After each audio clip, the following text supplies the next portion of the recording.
El día de hoy vamos a ver el tema de tejido conjuntivo o también llamado en algunas ocasiones tejido conectivo. Este tejido conectivo va a tomar mucha importancia y al inicio es un poco difícil su clasificación.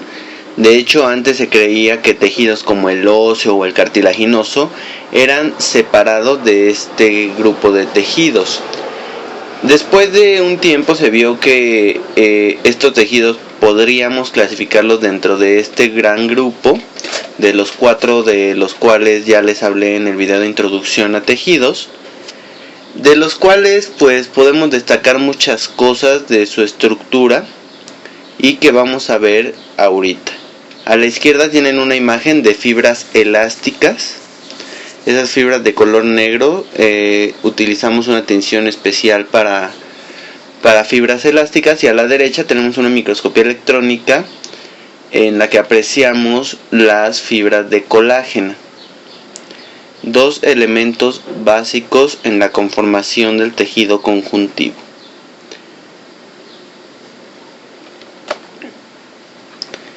El tejido conjuntivo va a ser un continuo del tejido epitelial, muscular y nervioso. Es decir, generalmente siempre que hay tejido conjuntivo hay cerca alguno de estos tipos de tejidos. ¿Por qué? Porque el tejido conjuntivo va a brindar el soporte que necesitan. La mayor parte del tejido conjuntivo va a surgir a partir del mesodermo, a partir de unas células multipotenciales que están presentes en el embrión, que van a desarrollar el mesénquima, que va a ser el tejido primordial para la formación de tejido conjuntivo. Este tejido conectivo se va a conformar por células y por matriz extracelular, que va a estar integrada esta matriz por la sustancia base y por fibras. Las funciones del tejido conjuntivo pues podemos diferenciar básicamente 4. La primera es que proporcionan un soporte estructural gracias a sus fibras, que van a soportar alta tensión y van a dar elasticidad a algunos tejidos. Van a servir como medio de intercambio, como el caso de la lámina basal.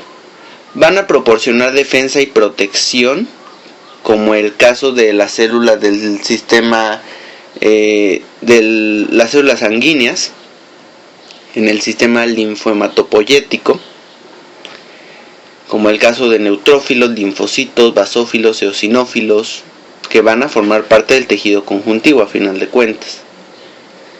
Y para finalizar es el sitio para depósito de grasa, específicamente en el tejido adiposo. Como les mencioné, el tejido conjuntivo va a estar formado por células y por gran cantidad de matriz extracelular. La matriz extracelular, como les mencioné anteriormente, está formada por una sustancia base y por fibras. Esta matriz extracelular va a ser el componente primordial para que el tejido pueda resistir fuerzas de compresión y estiramiento. Ahorita vamos a ver gracias a qué fibras. De los dos componentes de la matriz extracelular, la sustancia base va a ser un material amorfo e hidratado. Va a estar compuesto por 3 grupos básicos de moléculas, que son los glucosaminoglucanos, los proteoglucanos y las glucoproteínas de adherencia. Con respecto a los glucosaminoglucanos, señalamos que los podemos clasificar en 2 grandes grupos, los sulfatados y los no sulfatados. Dentro de los sulfatados encontraremos el queratán, heparán, condroitín y dermatán sulfato, así se denominan. Y los no sulfatados pues tenemos uno básicamente muy importante, que es el ácido hialurónico o hialuronato.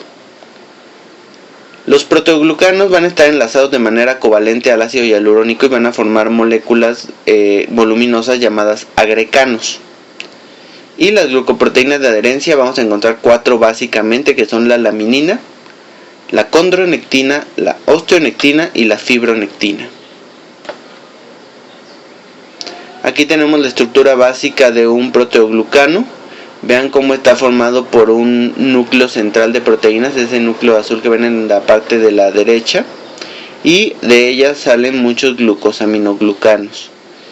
Y el hialuronato ayuda a formar los enlaces. que se están presentando en esta molécula de gran tamaño.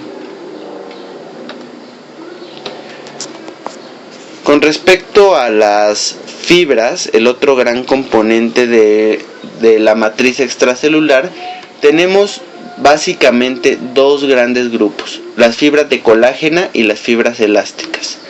Las fibras de colágena no van a ser elásticas, pero gracias a ellas el tejido conjuntivo resiste grandes fuerzas de tensión. Cada fibra de colágena está compuesta de 3 cadenas alfas envueltas entre sí. Los aminoácidos más comunes que forman a la colágena van a ser la glicina, la prolina, la hidroxiprolina y la hidroxilisina. Los tipos de colágena que más estudiaremos en la histología, se habla que hay más de 30, pero los más importantes son estos. La colágena tipo 1, que la vamos a encontrar en tejido conjuntivo propio, hueso, dentina y cemento. El tipo 2, que lo vamos a encontrar en cartílago hialino y elástico. El tipo 3, que lo vamos a encontrar en las fibras reticulares. El tipo 4, en la lámina densa de la lámina basal.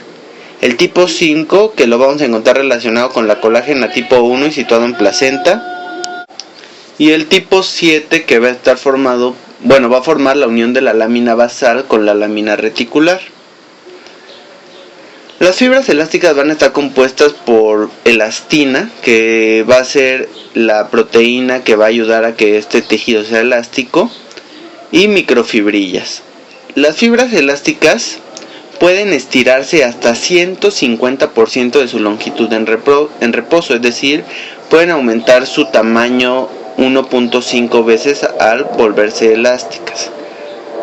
Como les mencioné, las fibras elásticas tienen su capacidad de elasticidad por la elastina y adquieren su estabilidad estructural por microfibrillas.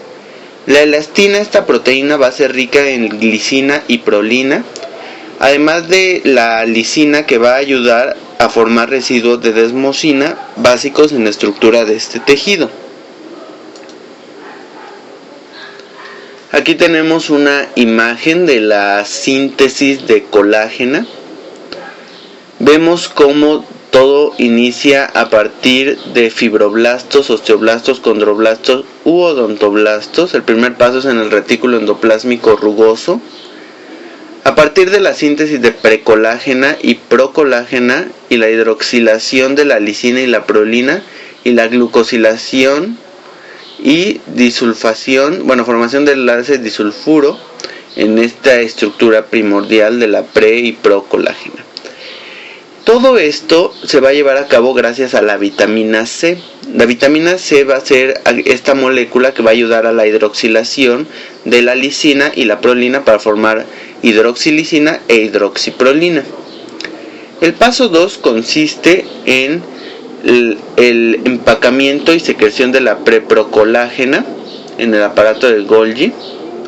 Después de esto se van a formar la procolágena a partir de la remoción enzimática de algunas partes de los extremos de la molécula que se acaba de formar, y de esta manera pasa de procolágena a tropocolágena. Y de la tropocolágena a una fibrilla de colágena se va a necesitarse la producción de, la agregación de estas fibras de tropocolágena. Les recordamos que son 3 por lo menos para que se formen las fibrillas de colágena, y de esta manera al final se forma la fibra de colágena a partir de la síntesis de varias fibrillas de colágena. Para la síntesis de las fibras elásticas, se requiere la tropoelastina, y que ésta contenga desmosina, ese aminoácido del cual les estaba hablando hace poco. Y después de esto, en el aparato de Golgi, esta tropoelastina se va a modificar, se va a empacar y se va a producir la proelastina. Después de esto va a haber una alteración en el espacio extracelular, en el cual se van a agregar estas fibras de proelastina y se van a formar las fibras elásticas. Y encontraremos que se forman tanto la fibrilina 1, que provee soporte estructural, como la fibra 2, que va a regular el ensamblaje de la fibra elástica. La fibulina 1 es requerida para el ensamblaje de las fibrilinas y las subunidades de elastina. Entonces, como verán, la síntesis de las dos fibras más importantes del cuerpo humano es un proceso muy bien regulado que sigue el orden de la síntesis de proteínas de cualquier molécula, pero va sufriendo modificaciones a lo largo y se van uniendo para formar agregados, y que de esta manera se forman las fibras tanto de colágeno como de elastina. ¿Qué compone al tejido conjuntivo? Ya vimos que tiene unas células y matriz extracelular. Ya hablamos de la matriz extracelular, ahora vamos a hablar de las células. Los componentes celulares de la matriz del tejido conjuntivo lo vamos a dividir en dos: células fijas y células móviles. Como su nombre lo indica, las células fijas permanecen en el lugar y las móviles están en constante circulación, y vamos a ver a detalle cada una de estas. Las células fijas, como les mencioné, va a ser una población celular residente que se desarrolló y permaneció en su sitio dentro del tejido conjuntivo en donde llevarán a cabo su función. Es una población estable y que tiene una vida prolongada dentro del tejido donde están. Entre estas encontramos fibroblastos, células adiposas o adipocitos, pericitos, células cebadas y macrófagos, también llamados células de Kupffer. Las células móviles van a ser células que van a estar libres o errantes en todo el cuerpo humano y se originan particularmente en la médula ósea y circulan en el torrente sanguíneo. Son células de alto recambio, es decir, duran poco tiempo y se van cambiando mucho, es decir, van renovándose constantemente, a diferencia de las células fijas. Y aquí encontramos a las células plasmáticas, los linfocitos, neutrófilos, eosinófilos, basófilos, monocitos y macrófagos. Vamos con el primer grupo de las células fijas, que son los fibroblastos. Estas células son las células residentes o células fijas más abundantes y más difundidas del tejido conectivo. Estos fibroblastos van a tener una función súper importante, que es secretar la matriz extracelular. Todos esos grupos de proteoglucanos, glucoproteínas, glucosaminoglucanos que están en la matriz extracelular, estos fibroblastos lo producen. Se pueden encontrar los fibroblastos tanto en estado activo o estacionario. Cuando están inactivas o en estado estacionario también se pueden denominar fibrocitos. Los fibroblastos van a ser células de tipo fusiforme alargadas con un citoplasma de tinción pálida, con un núcleo de tipo ovoide granuloso y grande, con un nucleolo bien definido. Aquí tenemos una imagen de de 2 o 3 fibroblastos. Vean la forma alargada, fusiforme. El núcleo lo alcanzamos a ver sobre todo en la imagen B, que son núcleos ovoides y en los cuales se alcanza a ver muy bien el nucleolo dentro de ellas. A la derecha tenemos la microscopía electrónica de un fibroblasto. Con respecto a los miofibroblastos van a ser fibroblastos modificados que muestran características similares tanto a fibroblastos como a células de músculo liso. Entonces son como un campechano de estas dos. No se distinguen de fibroblastos en microscopía óptica, y la microscopía electrónica revela que los miofibroblastos tienen haces de filamentos de actina y cuerpos densos similares a los de las células de los músculos lisos.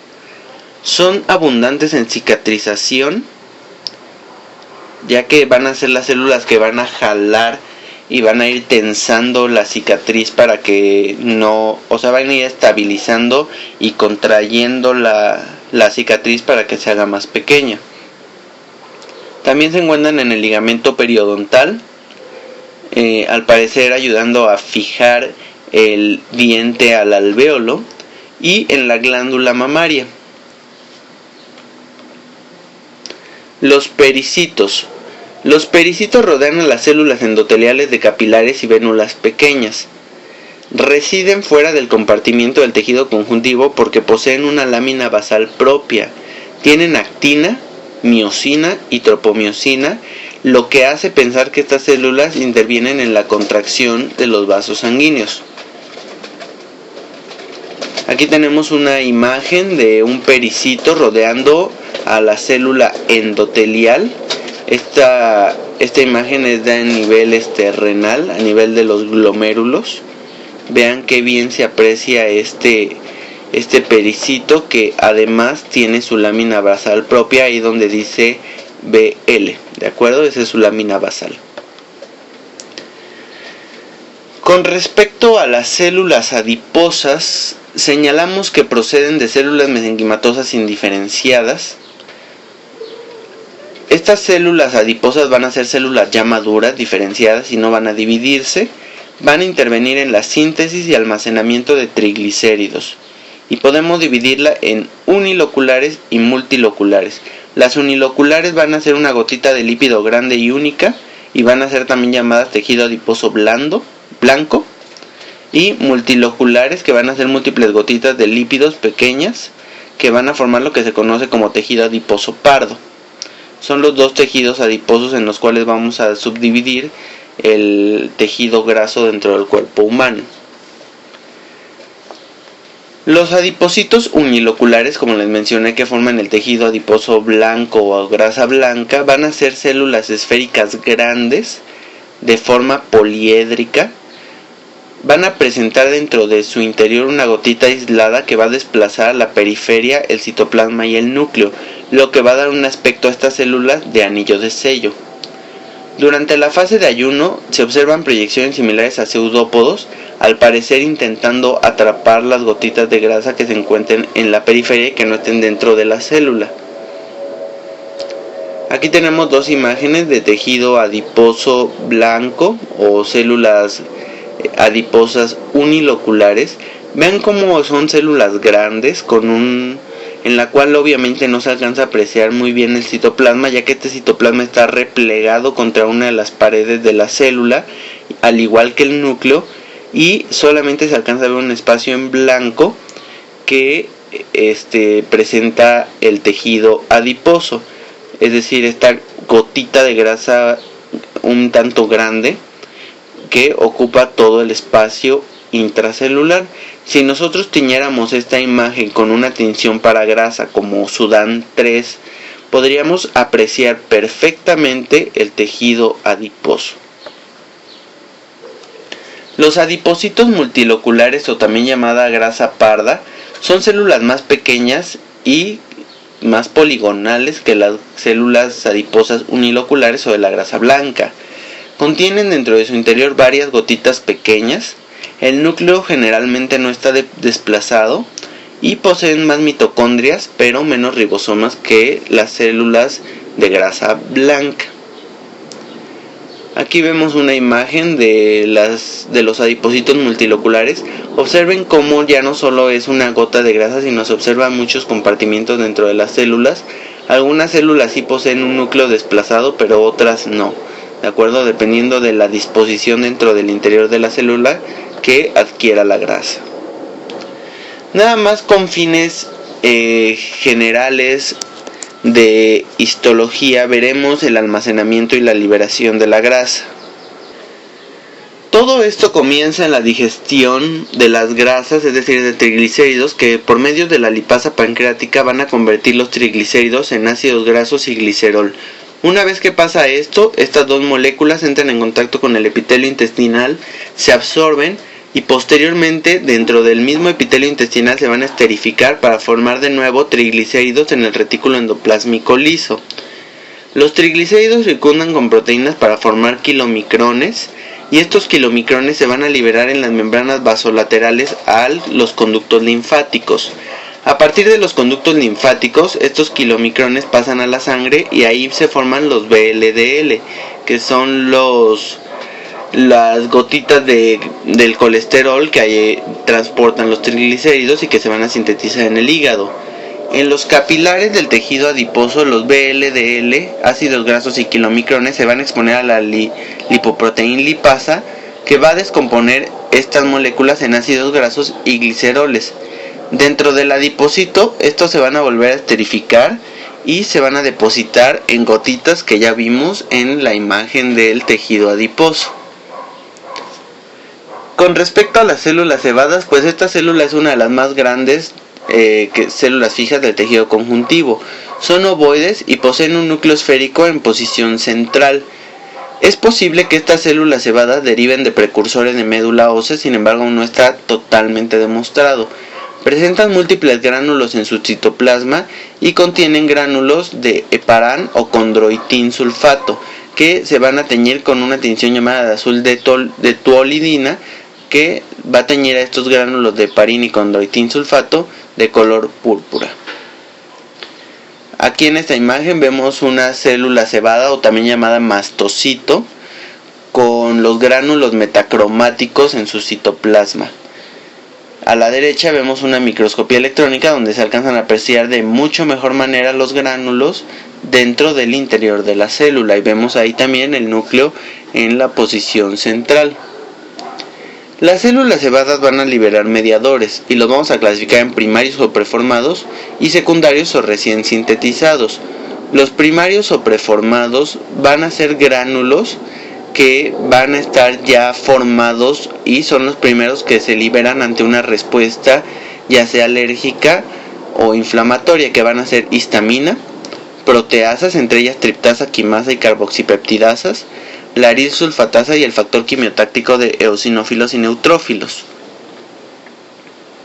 Los mediadores secundarios o recién sintetizados se sintetizan hasta después de que ocurre el estímulo que hace que liberen todas estas moléculas, es decir, tardan un poco más de tiempo en formarse, y son los leucotrienos, los tromboxanos, las prostaglandinas, el factor activador plaquetario, las bradicininas, la interleucina 4, 5 y 6 y el factor de necrosis tumoral alfa.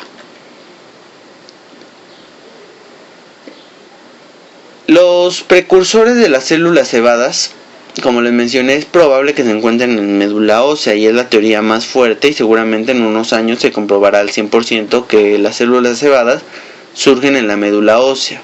Estas células cebadas circulan muy poco tiempo en sangre, por lo cual algunos autores consideran estas células móviles y fijas, y a continuación de que circulan en sangre este poco tiempo van a migrar a tejido conjuntivo. Ahora ustedes se preguntan, ¿cómo la célula cebada sabe que tiene que liberar todos sus productos, sus mediadores primarios y secundarios? Pues todo esto sucede gracias a la inmunoglobulina E, una inmunoglobulina que generalmente tiene que ver con una respuesta de tipo alérgica. Esta inmunoglobulina E se va a unir a un receptor que está presente en la membrana de las células cebadas, que va a ser el receptor FC, que significa fracción cristalizable de inmunoglobulina E, para de esta manera liberar los gránulos y que se liberen los mediadores primarios y secundarios de los mastocitos. Cuando esta respuesta es a nivel masivo por una alergia de gran importancia, se presenta lo que se conoce como anafilaxis, que es esta respuesta de hipersensibilidad inmediata a gran escala y que puede comprometer la vida de nuestro paciente. Con respecto a los macrófagos, podemos señalar que algunos autores dicen que son células fijas, pero entonces otros dicen que son células móviles. La realidad es que son de las dos, son células fijas y células móviles. Son fagocitos activos, son células grandes y con una forma un tanto irregular. Tiene proyecciones romas y cortas, y también tiene lo que se conocen como filopodios digitiformes, que son proyecciones más largas que estas proyecciones cortas que les mencionaba.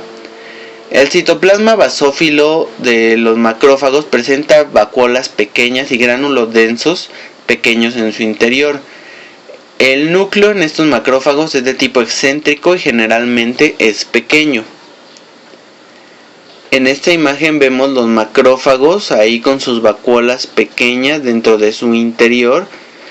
A la derecha vemos la microscopía electrónica del macrófago, vemos las varias proyecciones que tiene, unas cortas y unas más largas, Vemos que dentro de su interior también hay vesículas, están los lisosomas primarios y secundarios que van a llevar a cabo la fagocitosis. ¿Dónde se desarrolla y dónde se distribuyen los macrófagos? Pues los macrófagos pertenecen a un grupo muy grande de células que se llama sistema fagocítico mononuclear. Son células provenientes de médula ósea, proceden de los monocitos que al salir del torrente sanguíneo se logran diferenciar en macrófagos, y algunos denominan a los macrófagos fijos como macrófagos residentes y a los macrófagos móviles como macrófagos inducidos. Al fusionarse en inflamación crónica pueden dar lugar a lo que se conoce como células epitelioides, que van a ayudar a formar algo que se denomina granuloma, que van a ver posteriormente en patología. Ahorita no entraremos mucho en detalle con esto. O las células gigantes de reacción a cuerpo extraño, que son unas células enormes que poseen varios macrófagos fusionados y dentro de su interior poseen muchos núcleos y que se encargan de la fagocitosis. Los macrófagos, por su gran variedad y porque muchos autores han encontrado macrófagos en varios lados y los han nombrado de diferente manera, han recibido varios nombres en lo largo de su historia.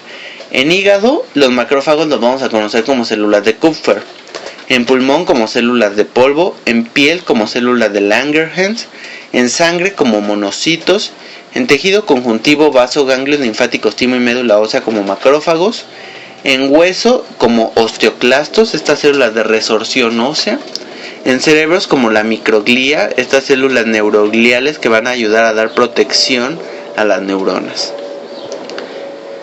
¿Cuál es su función de los macrófagos? Pues básicamente es fagocitar.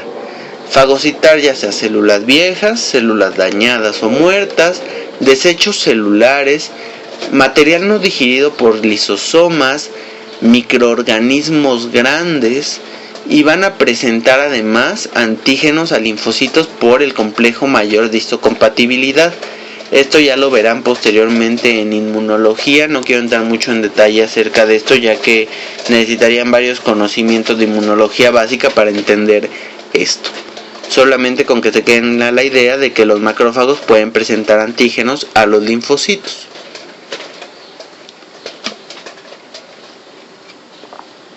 Las células plasmáticas se van a encontrar en todo tejido conjuntivo, pero con mayor importancia en sitios de inflamación crónica. Las células plasmáticas van a ser el paso siguiente a los linfocitos B, es decir, son células derivadas de los linfocitos B que ya han interactuado con antígeno y su función es producir y secretar anticuerpos. Son células de tipo ovoide, son células grandes, con un núcleo excéntrico y se caracterizan por un núcleo en forma de carátula de reloj, o algunos lo llaman en timón de barco, y un complejo negativo de Golgi. Como estas células están sintetizando continuamente anticuerpos, necesitan un complejo de Golgi grande, que a la microscopía se aprecia como un poco de claridad a nivel del complejo de Golgi, y que se alcanza a ver alrededor del núcleo como un espacio más clarito que el resto de la célula, y se va a denominar complejo negativo de Golgi. En esta imagen podemos apreciar las células plasmáticas. Vean ahí donde dice Golgi Region, en la célula de la izquierda. Vemos cómo tienen este complejo negativo de Golgi del cual les hablaba, que es una región clara alrededor del núcleo. Y vean los núcleos como tienen forma como de careta de reloj o de timón de barco para algunos autores. A la derecha podemos apreciar la microscopía electrónica, en la que vemos más a detalle el núcleo en forma de careta de reloj y la región del complejo de Golgi muy grande. Los leucocitos forman parte de las células móviles y vamos a dividirlos en monocitos, neutrófilos, eosinófilos, basófilos y linfocitos. En este video no nos centraremos mucho en describir estas células. ¿Por qué? Porque hablaremos y tendremos un video exclusivo para hablar de las células del sistema sanguíneo, ¿de acuerdo? Ahorita solamente con que las conozcan y sepan que los leucocitos forman parte del tejido conjuntivo y que son células móviles. En esta imagen vemos los diferentes tipos de células y que todos proceden de un precursor que está presente en la médula ósea, y que hay varios linajes celulares y que van formando las diferentes células sanguíneas.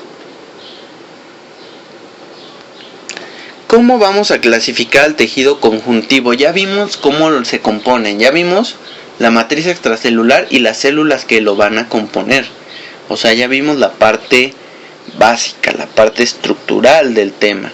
Ahora vámonos con la clasificación del tejido como tal. Y tenemos que se clasifica en 3 grandes grupos, y esta es la clasificación más fácil que van a encontrar. Lo clasificamos como tejido conjuntivo embrionario, tejido conjuntivo propiamente dicho o tejido conjuntivo propio, y el tejido conjuntivo especializado. Y en esta sección nos vamos a enfocar principalmente al tejido propiamente dicho. Del tejido embrionario, ¿qué podemos destacar? Pues como les mencioné, proceden casi todos los tejidos conjuntivos del mesénquima, que es parte del mesodermo, y de la gelatina de Wharton o tejido embrionario mucoso, que contiene alta cantidad de ácido hialurónico y es un material de tejido conjuntivo amorfo y laxo. El tejido conjuntivo propiamente dicho lo vamos a clasificar en 4 grandes grupos, que son tejido conjuntivo laxo, tejido conjuntivo denso, tejido conjuntivo reticular, tejido conjuntivo adiposo, y el tejido especializado lo vamos a dividir en cartílago, hueso y sangre, y para cada uno de estos vamos a tener un video, ¿de acuerdo? Con respecto al tejido conjuntivo laxo, o también llamado tejido conectivo o conjuntivo areolar, tiene una disposición laxa de fibras y células dispersas incluidas en una sustancia base similar a un gel. Este tejido conjuntivo laxo va a llenar los espacios del cuerpo en la profundidad de la piel y se halla abajo del recubrimiento mesotelial de las cavidades corporales internas, como por ejemplo abajo del peritoneo, abajo de la pleura. Entonces, si ustedes les preguntan ¿qué compone al peritoneo? Pues es el mesotelio, que ya vimos en el video de tejido epitelial, y el tejido conjuntivo laxo, que está formado por un conjunto de fibras y células especializadas. En la mucosa, este tejido conjuntivo laxo también va a estar presente y lo vamos a denominar lámina propia.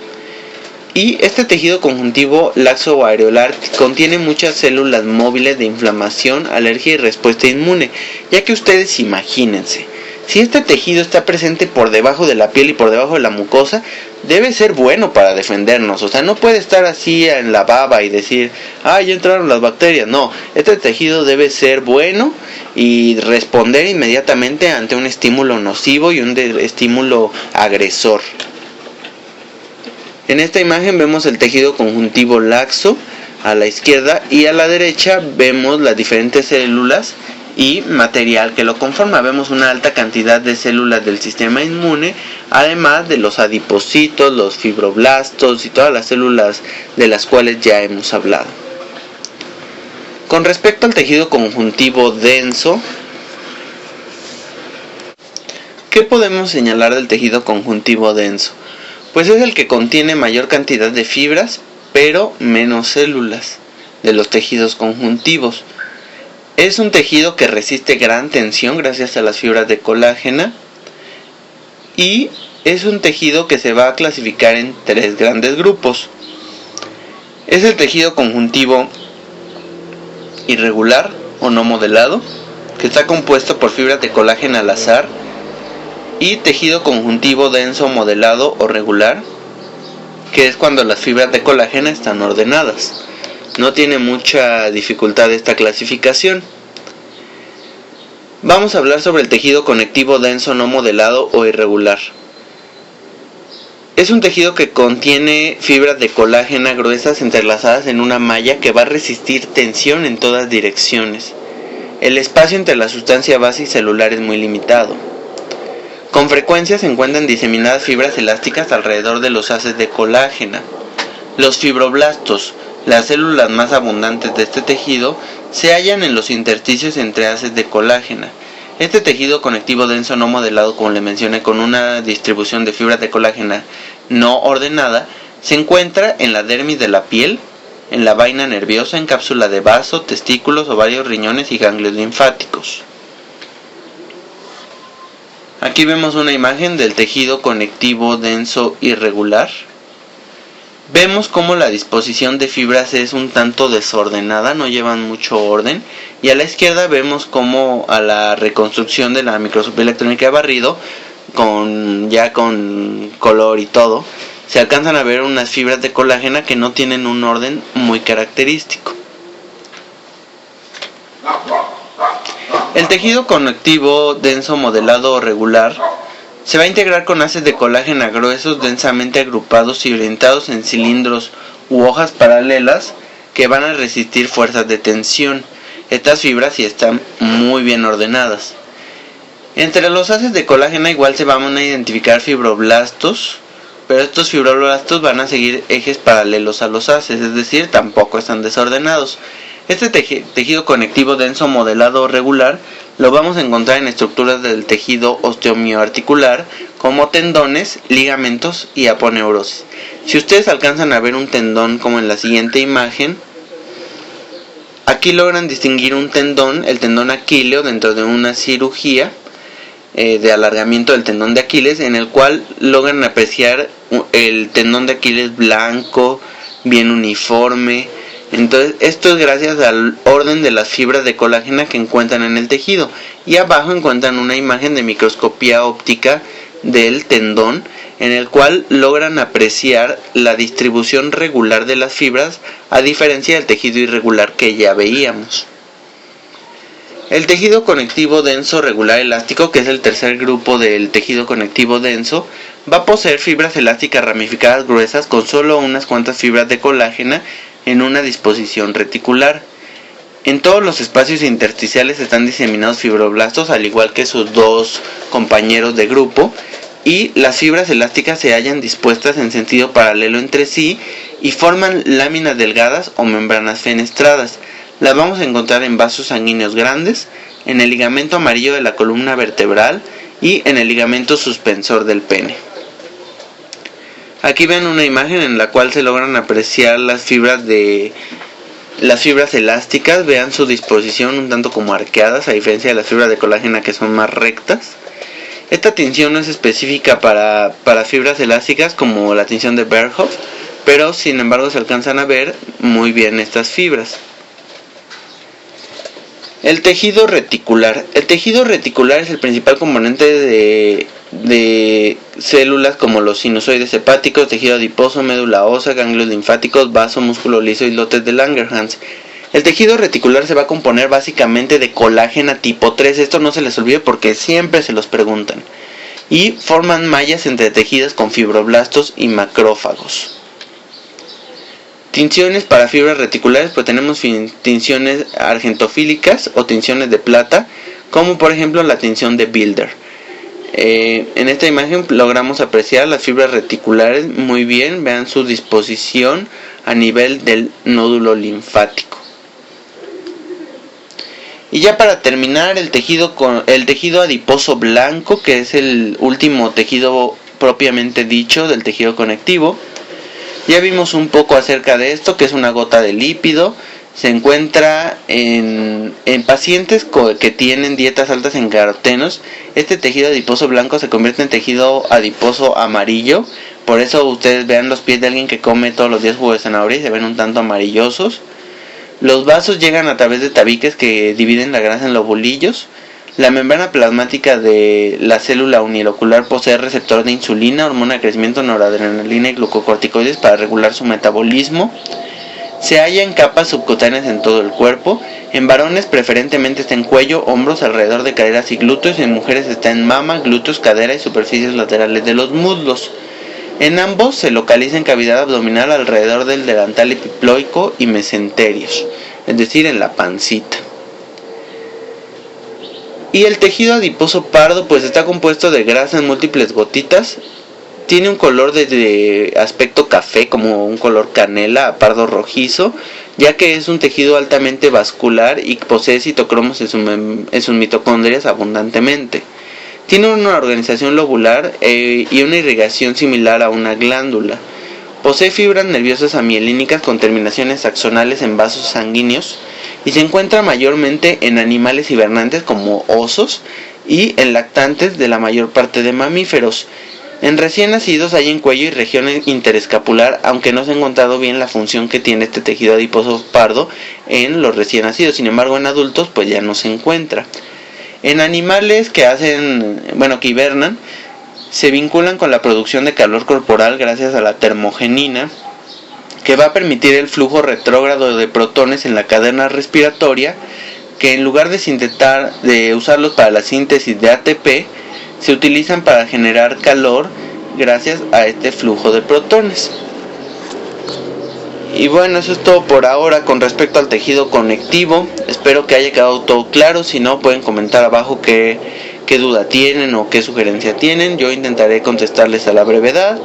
Si les gustó, denle like y suscríbanse. Andaremos viendo más temas de histología pronto. Y espero que se le estén pasando de maravilla. La mayoría de facultades ya casi entran de vacaciones, así que espero que tengan unas vacaciones fabulosas. Descansen mucho, que lo necesitan. Hasta luego.